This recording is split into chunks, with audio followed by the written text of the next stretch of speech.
Island in the Sun. James Conway put away his business papers and sat back in his seat. He looked out of the aeroplane window down at the warm blue sea below. Far away, in the bright sun, there were the long white beaches of the island of Haiti. Behind them, he could just see the small wooden houses and the deep green leaves of the coconut trees, which were moving lazily in the soft afternoon wind. "It looks beautiful, doesn't it?" Conway looked at the woman sitting next to him. "Very nice," he answered. "Is this your first visit to Haiti?" the woman asked. "Yes, but I'm not here as a visitor," said Conway. "I have a building company. It's called Conway Construction. My company has offices all over the world, America, Europe, Africa. We're very big in Australia, too. Everyone in Australia has heard the name Conway. I'm coming to get an office here, buy some land, build a few hotels, you know. The land is very cheap here. You can buy a piece of land to build a small town on for a few $1,000s. Sorry, I don't know your name. I'm Mr. Conway, James Conway. Just call me Conway." "I'm Karen Jackson." "Nice to meet you, Karen. What do you do? Have you got a job, or are you married?" "I'm at Harvard University." "From the university? Are you a secretary there?" "No, I'm a doctor. I'm teaching medicine." "A doctor? That's interesting. What are you doing here in Haiti?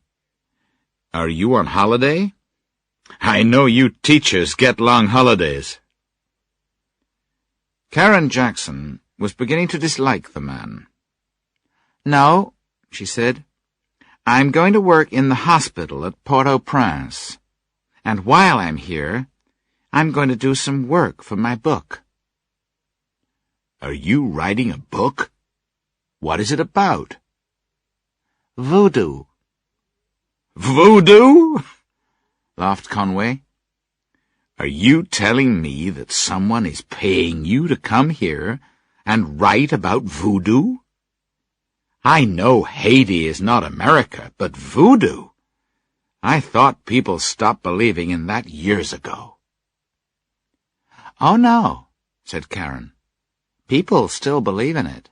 You see, it works, and it can be very dangerous." "Surely you don't believe in voodoo, do you?" "Yes, I do. We don't really understand voodoo in America. Most people think it's magic. They think it can kill people." "That's right. I remember hearing about it. People who use voodoo get a picture of a person, or make a doll, don't they? Then they put pins or knives into it, and the person feels terrible pain." "Yes, that's right," Karen answered. "I have a photograph here in one of my books about voodoo. Look, there's one of the dolls. It's not a child's doll. It's made from coconuts. You see, the face is a coconut, and someone has drawn eyes, a nose, and a mouth on it. And look, there's a pin in the doll's stomach. A few days later, the man came to hospital because his stomach hurt. He knew that someone was using voodoo against him. The pain was terrible, but the doctors couldn't find anything wrong with him. In the end, he died." Conway was surprised. "So you think that was magic because there was no reason for it?" he said. "But you're a doctor, aren't you? You don't believe in magic, do you?" Voodoo is more than magic. I don't believe in magic, but I know that voodoo can be very dangerous. I want to understand how it works.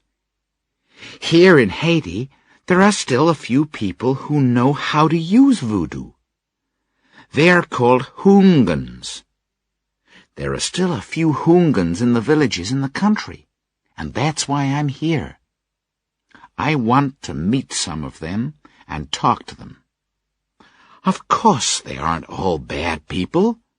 They can use voodoo to help people, like doctors. But they can use it to hurt people, too. But we're living in the modern world. Yes, but the people here are very sure that voodoo is real. Teachers, business people, doctors, everyone believes in it. Or they are afraid of it. And perhaps that's why it works. After all, if you believe you are ill, you can be ill. And if you really think you're getting better, you can get better. If you think that someone is trying to kill you, then you can die, because you are so afraid. Well, that's a good story, laughed Conway. If I need some voodoo, I'll come and see you. Okay, said Karen. Excuse me for a minute. She got up and walked to the back of the plane. She was bored and angry with Conway, because he thought he understood everything, and he never listened to other people.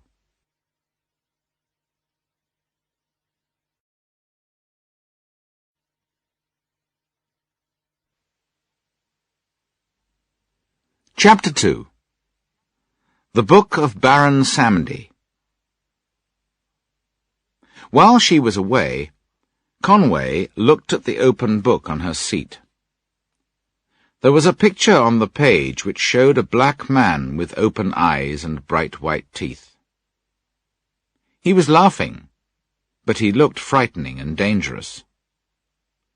Conway read the words below the picture.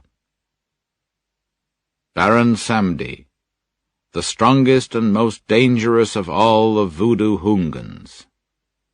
No one knows who Baron Samedi is, but they believe he is both dead and alive. He lives in 2 different worlds. Many people are so frightened of him that they are afraid to say his name. Conway looked at the picture. Baron Samedi, he laughed. How can these people be so stupid? Still, it will be easy to make money if they think like children. A few minutes later, Karen came back. She picked up the book and put it in her bag. As she was sitting down, the lights in the aeroplane came on. We are going to arrive at Port-au-Prince Airport in a few minutes. Please stay in your seats and put out your cigarettes. The time in Haiti is 3:15. It is a warm day, and it is 30 degrees centigrade. We hope you have enjoyed flying with Air Haiti, and we hope that you will fly with us again. Thank you. Down below them, in the village of Bussy, not far from Port-au-Prince, Key was in his small wooden house among the trees. Outside, a few brown chickens were trying to find something to eat in the garden. There was not much rain in the summer, and the ground was dry and dusty. The old man Key was sitting by the window in the front room. Suddenly, he felt that something was wrong. In the garden, the wind blew harder, and the dust from the dry ground flew into the air. He stood up, went to the window, and looked out. I can feel danger, he thought. Someone bad is coming. He looked out into the trees, but he couldn't see anything. Then he looked up at the sky and saw the plane just before it went behind a cloud on its way to Port-au-Prince Airport.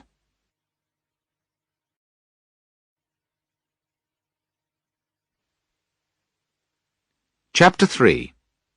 The Building Business. After 9 months in Haiti, Conway was a happy man. His business was going well, and he was making a lot of money. He had a large office in Port-au-Prince, a big house, and hundreds of people were working for him. He had some land near Port-au-Prince, and he was building a new town. There were already hundreds of new houses, and many people knew the name Conway Construction. But Conway had a problem, and he wanted to see a business friend, Jacques Remy. The telephone on his desk rang. He picked it up. Yes? Mr. Remy is here to see you, Mr. Conway, said his secretary. Send him in immediately. A few moments later, Jacques Remy came into the room. Jacques, it's nice to see you. Thank you for coming. Sit down. Thanks, said Jacques. You said on the phone that you had a problem. Yes, said Conway. You helped me buy the land for the new town when I first came to Haiti. Some of the houses are ready, and people are living in them. But now I need more land. You can buy land anywhere, said Jacques. I know, but I want a piece of land near my houses. People will need shops, and perhaps I can build a hotel, too, and some more houses. What piece of land do you want? Asked Jacques. Well, that's the problem. Conway took out a pencil and a piece of paper, and began to draw a map. Most of the houses are here, he said. Now, I can't build on the south or the east side of the houses because of the sea. On the north side, the land is no good. There is too much water in it. So I can only build on the west side. I can only build on this hill. Good, said Jacques. Buy the hill, and then you can build more houses on the other side, too. I want to, said Conway, but there's a problem. He went over to the desk and picked up a photograph. It was a photograph of a graveyard. He gave the photograph of the graveyard to Jacques. You see?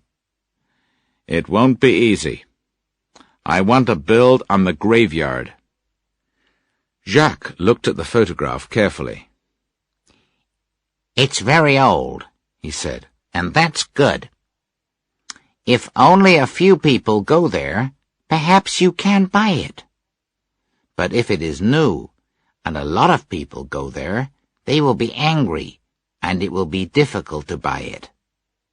Go and look at the stones. Find out how old the place is. I'll talk to some friends. Perhaps they can help. Thank you very much, Jack. I won't forget this.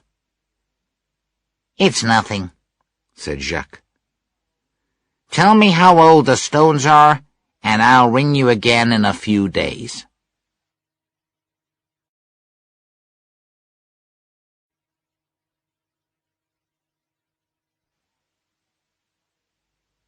Chapter 4. The Voodoo Man. A big lorry drove past Key's house. It was going very fast, and it made a lot of noise. Before Conway built the new town, Key's village was a quiet place. There were only a few small cars. Now big lorries went past every 5 minutes, carrying things for the new buildings. Key was a very unhappy old man. He was sitting in his small house, looking out into the garden. Another big lorry went past the window. He heard the sound of a car coming down the road.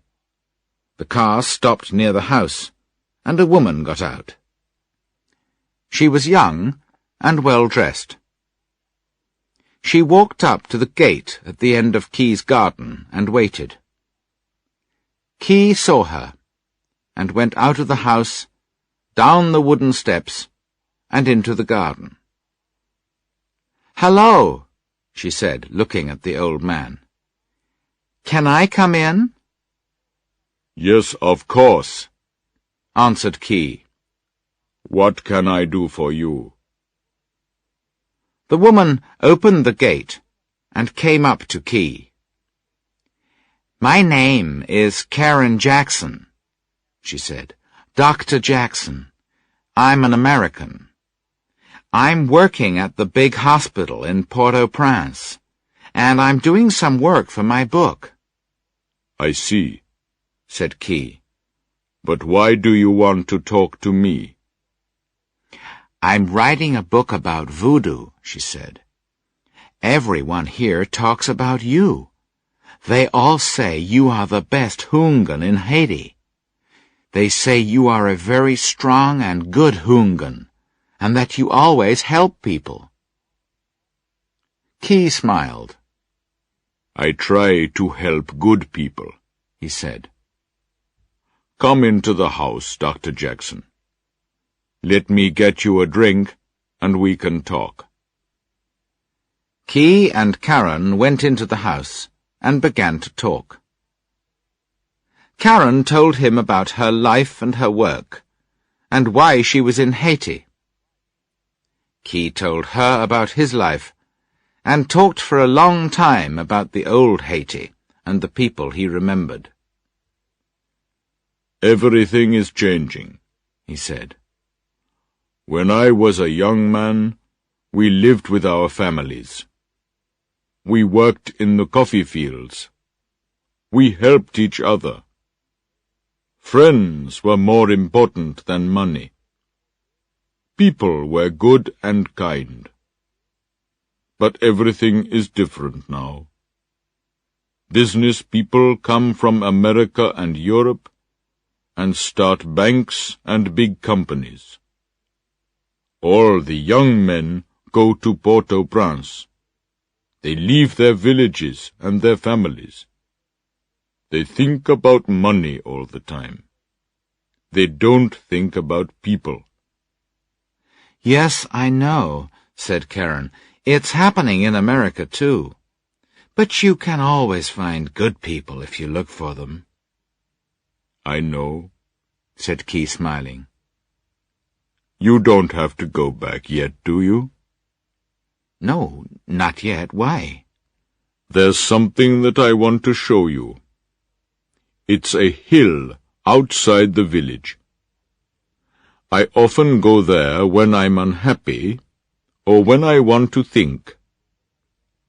It's a graveyard, but it's very beautiful there, when the warm wind blows the leaves of the coconut trees."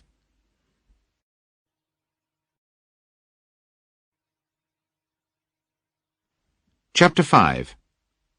The Graveyard. They left his house and began to walk along the road to the hill. When they arrived, they walked slowly through the graveyard. At the top of the hill, they looked down at the fields below. They could see a lot of lorries, and a lot of men were working there, building the new town. Already there were hundreds and hundreds of new houses in the field. "The village is changing very fast," he said. "Soon there are going to be thousands and thousands of new houses. What will happen to our village then? Once it was a quiet place, and the people were friendly.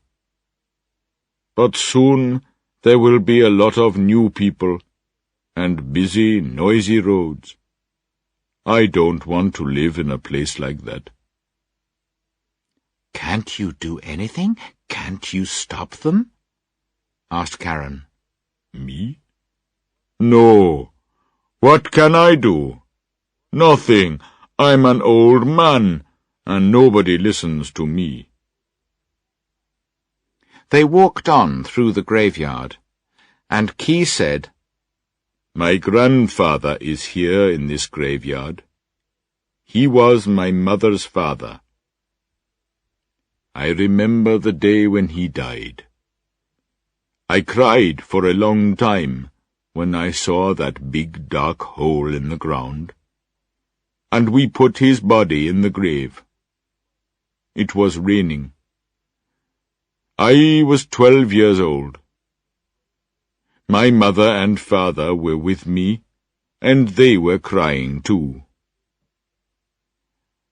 I'm sorry, said Karen. Oh, it was a long time ago, said Key. But my grandfather's grave was the last on this hill. After he died, they made a new graveyard on the other side of the village. That's why nobody comes here now. Nobody remembers the old people here. But you do? Oh, yes. I could never forget my grandfather. He taught me about voodoo, about the spirit of the rain and the spirit of the wind. You see, nothing is really dead. There is a spirit in everything, in every tree, in the sun, in the sea. If you understand voodoo, you can talk to these spirits. And there's a spirit under this cold grey stone. Key showed her the stone on his grandfather's grave, and Karen read the words slowly. Tim Atty, born 1845, died 1906. Key looked at Karen and said quietly, Some people say he was the strongest houngan of all. The houngan we call Baron Samedi. Baron Samedi? Cried Karen. Your grandfather? Suddenly she felt afraid when she heard the terrible name. She looked at the old man. I see you know more about voodoo than I thought, he said. But don't be afraid of me. I'm just an old man who doesn't like the new world. He smiled at Karen again.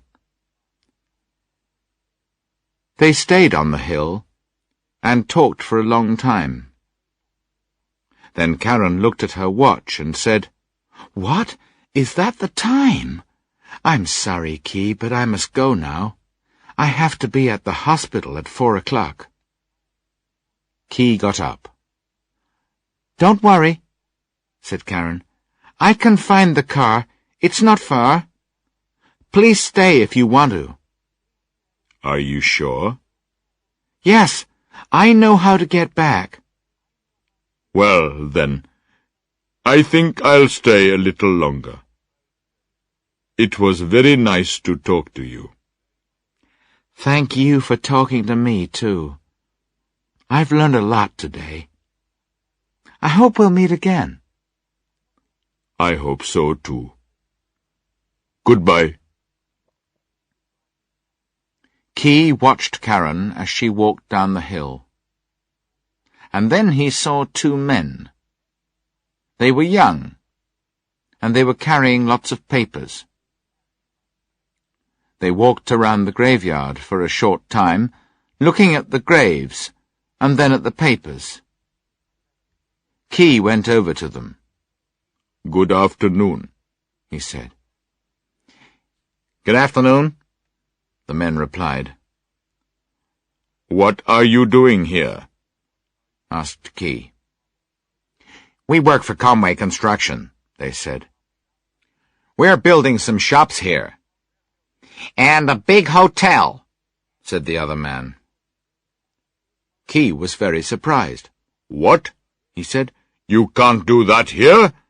This is a graveyard. You can't build houses and shops in a graveyard.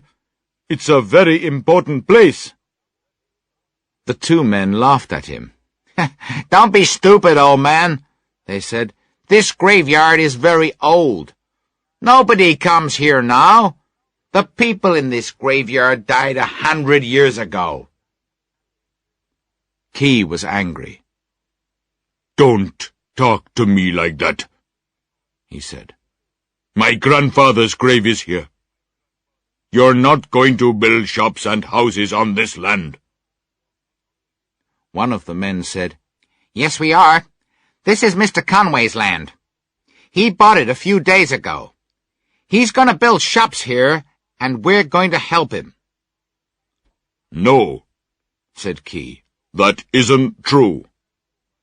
It is true, replied the man. We're going to start next week. If you want to, you can go and see Mr. Conway. You can talk to him. He'll tell you it's true. Where does he live? asked Key. The men gave him a small piece of paper. He looked at it. The paper said, Conway Construction, 16 Rue de la République, Port-au-Prince. Key said, Don't begin any work here. I want to see Conway first. I'll tell him that he can't build shops here. The two men laughed and said, Okay, old man. We'll wait for you.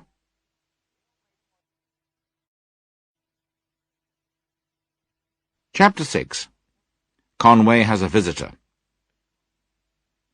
The next morning, Key got on the bus. He bought a ticket to Port-au-Prince. During the journey, he looked out of the window. There were new houses and offices all along the road from his village to Port-au-Prince. When he arrived, he found a taxi and gave the driver the address. Do you know how to get there? asked Key. Oh, yes, said the taxi driver. Mr. Conway is a big man round here.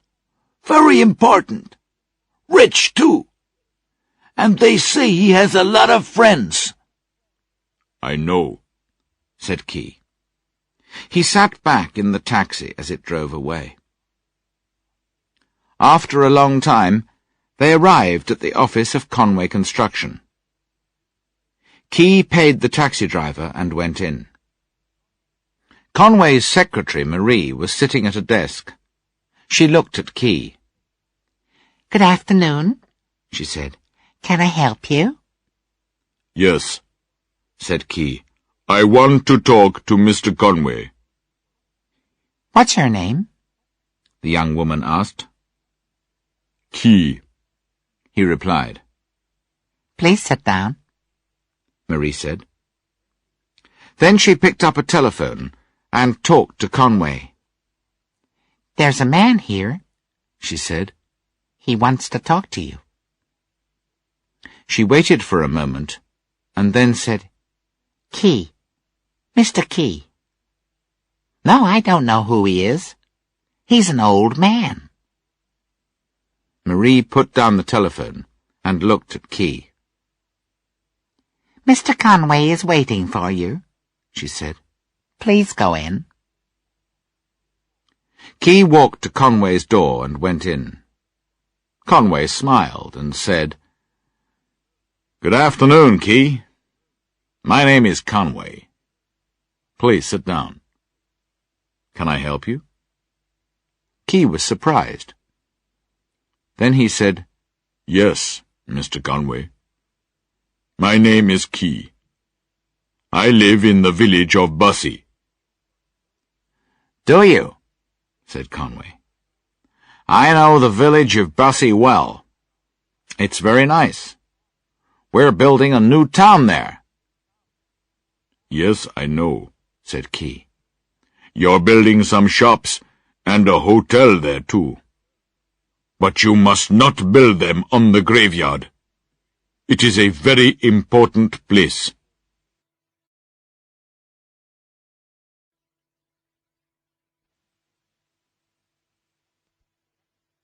Chapter 7. Conway's Hopes. Key looked at Conway. He said, I am a Houngan, and I understand voodoo. I know you come from America, and you Americans do not believe in things like that. But I can do many things that you do not understand. I will help you if you are good to me.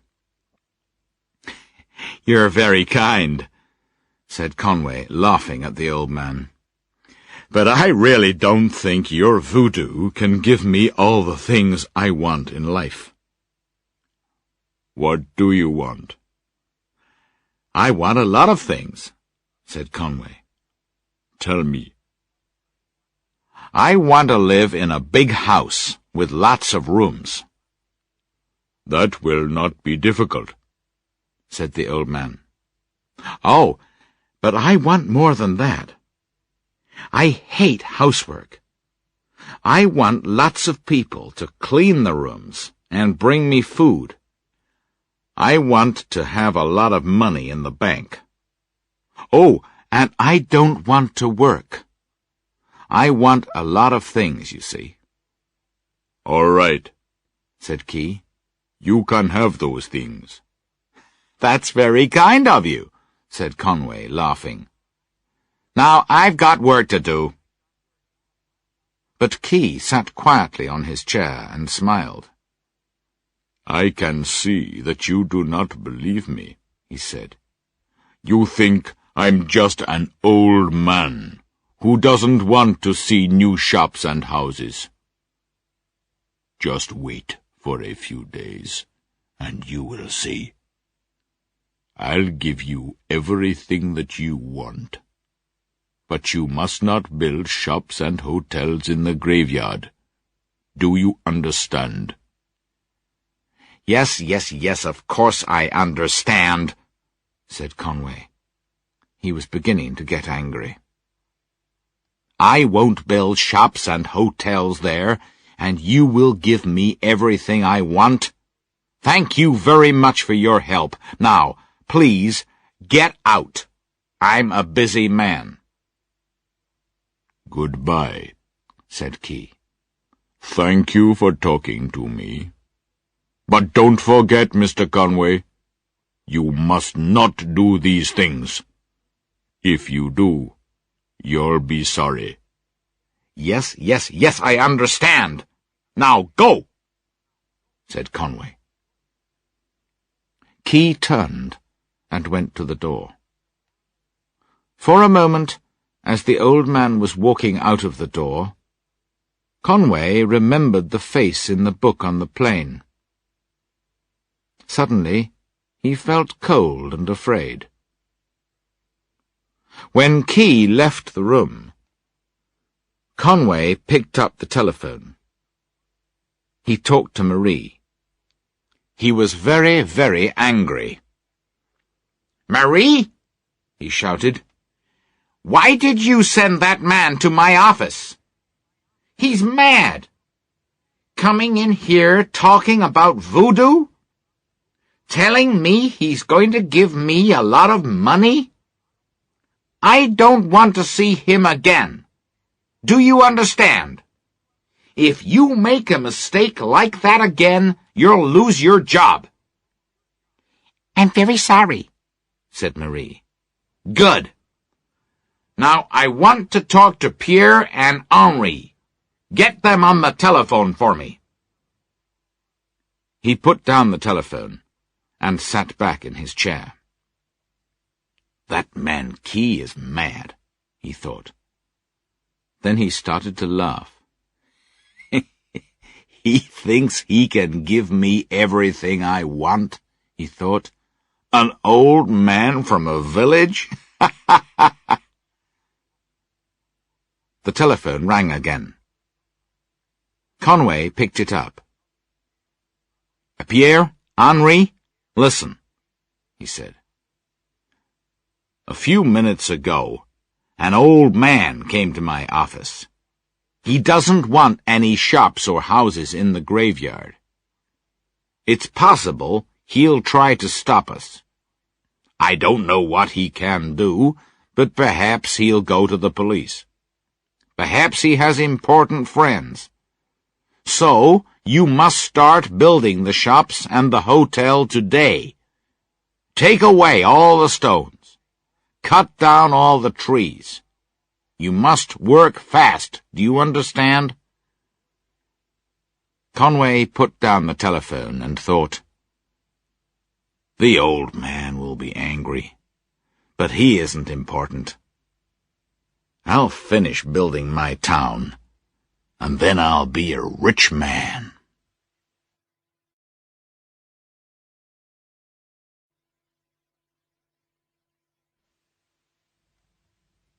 Chapter 8. The Spirit of the Wind and the Rain. For many weeks, Key did not go back to the graveyard. He thought, "I'm happy that I went to see Conway. He's a good man. He's not going to build shops and houses in the graveyard. The people in the graveyard are dead, but their spirits are not dead. The spirits will help him. The spirits will give him everything he wants. The spirit of the wind will bring him good luck, and the spirit of the rain will make him happy." But one afternoon, Key went back to the graveyard again. There were no trees. There were no stones. There were no graves. But there were a lot of men in the graveyard. They were from Conway Construction, and they were building the shops and the hotel. When Key saw what was happening, he became terribly angry. His face went white, and his hands began to shake. Key ran up to the men and said, "What's happening? Why are you building here in the graveyard?" The men laughed at him and said, "Go away, old man. This isn't a graveyard anymore. We're building shops for the new town. Go back to your village and be quiet." Night came, and the village was very quiet. Key was alone outside his house. In the garden there was a small fire, and the yellow and orange flames danced in the dark, throwing strange black shapes across the ground. Key took a stick and drew a circle in the ground.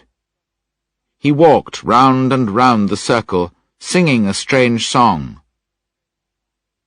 A long way away, he could hear the sound of some dogs howling at the night sky.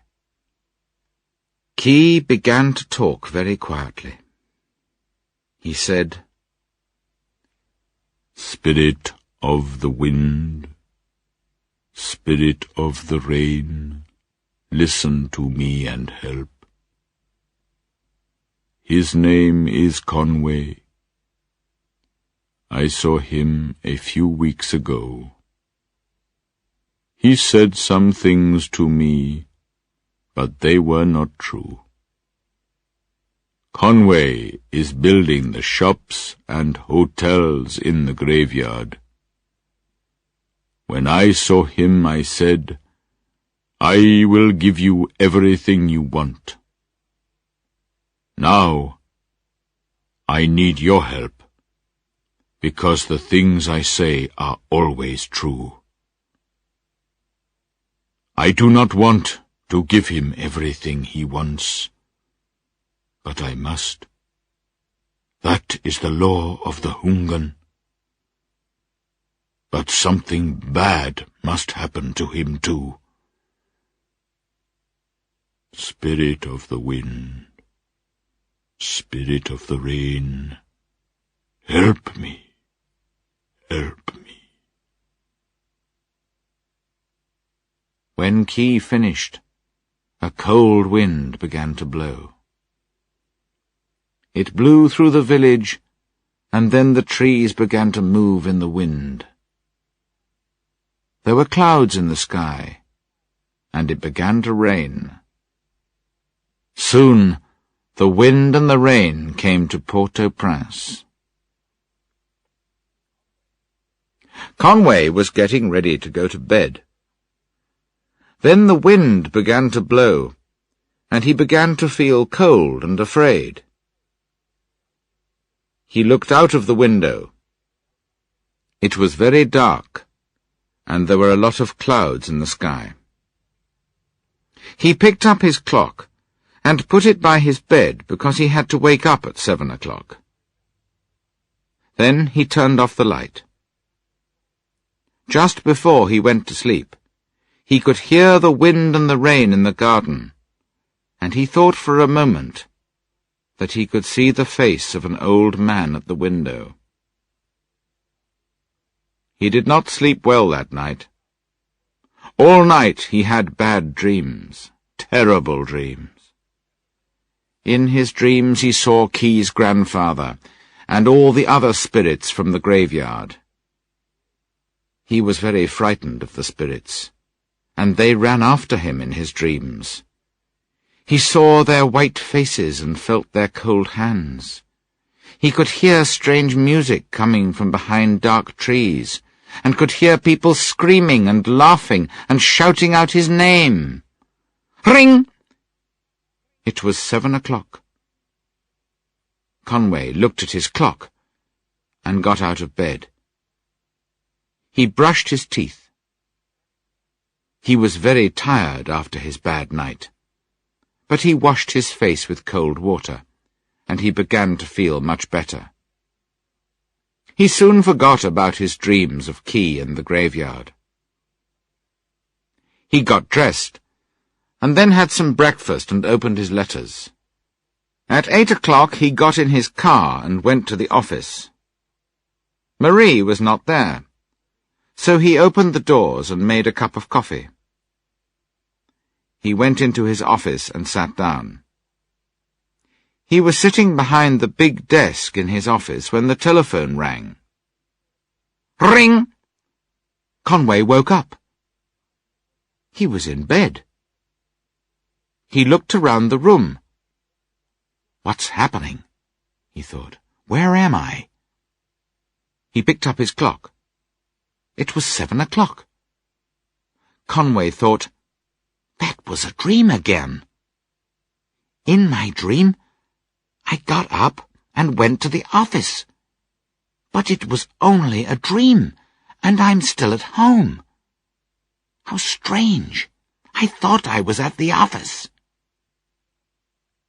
Conway got dressed and went to the office. When he went in, Marie was sitting at her desk. "Good morning, Marie," he said.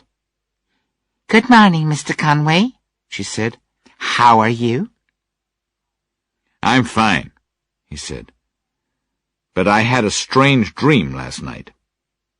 In my dream, I woke up and came to the office. Then I woke up and I was at home." Well, she said, you're here now. This time you're not dreaming.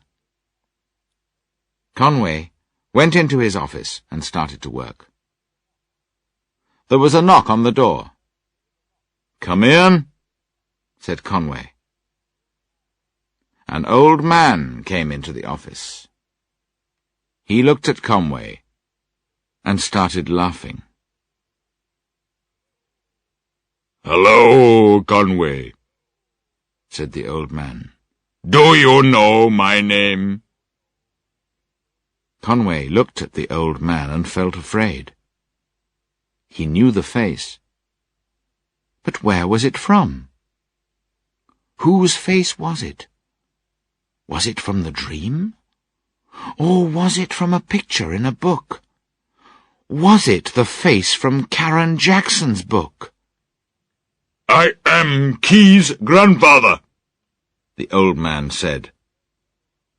And then he began to laugh and scream like a man who was mad. Suddenly the telephone rang.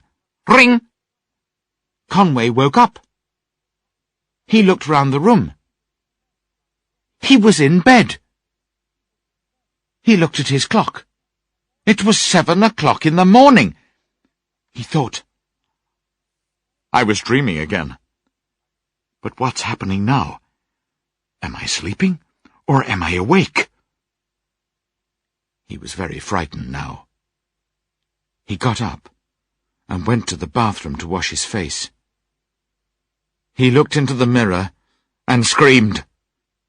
In front of him, in the mirror, there was the head of a dead man. There were no eyes and no nose, just deep black holes. A long, thin red snake was moving slowly in and out of the holes. The snake looked at him with its 2 small, cold eyes, and moved through the open mouth and went round and round the neck and stopped. Then suddenly the head came alive. It had bright white teeth, there were fires in the eyes, and it began to laugh and scream. Then Conway remembered the face. In front of him was the face of Key's grandfather, the face of the terrible Voodoo Houngan, Baron Samedi, laughing at him. Ring! Conway woke up again. He was in bed. He looked at the clock. It was 7 o'clock. He started screaming.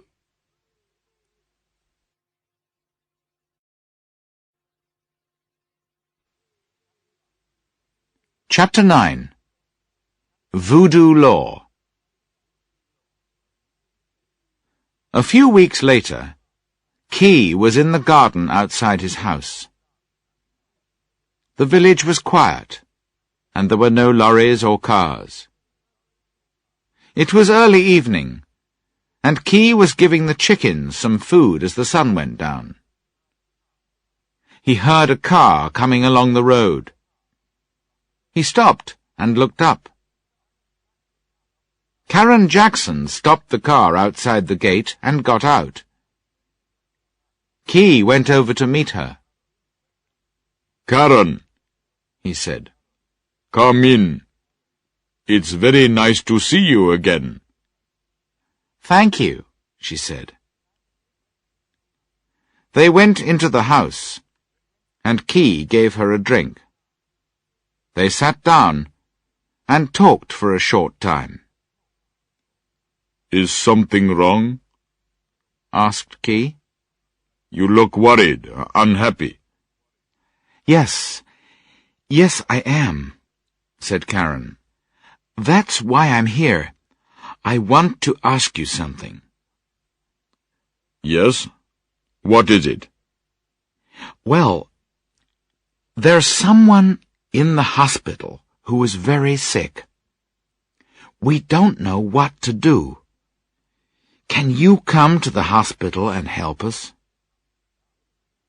Key laughed. American doctors don't usually ask old men for help. Karen said, I know, but you're not an ordinary old man. You're different. All right. I'll come, but I don't know if I can help. You're very kind. When can you come? Asked Karen. Now, if you want. I'm not doing anything important. "Thank you," said Karen. "You're very kind. I've got a car. I can take you there." Karen and Key drove out of the small village, down the road, and soon came to the houses of the new town. They passed the hill, but she did not turn to look at the graveyard. There were a lot of lorries at the side of the road. Karen looked at the names on the side of the lorries. Conway Construction. "They're building a lot more houses here too, aren't they?" said Karen. "They were," said Key. They did not talk any more on the way to the hospital. When they arrived, Karen drove into the doctor's car park and stopped the car. She got out and came round to open Key's door.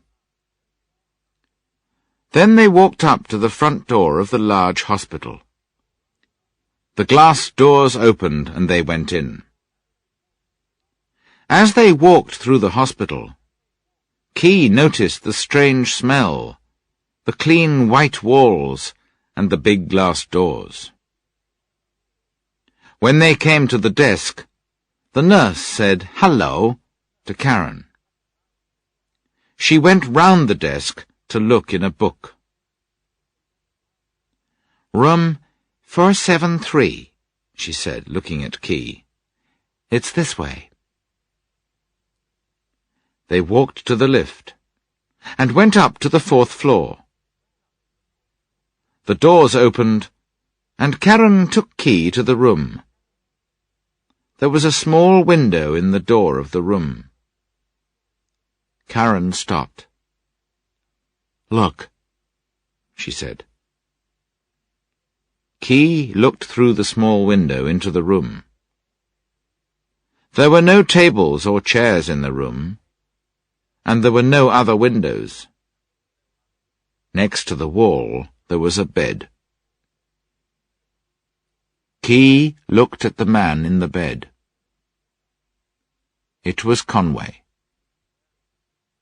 He was wearing a big white coat, and he was screaming.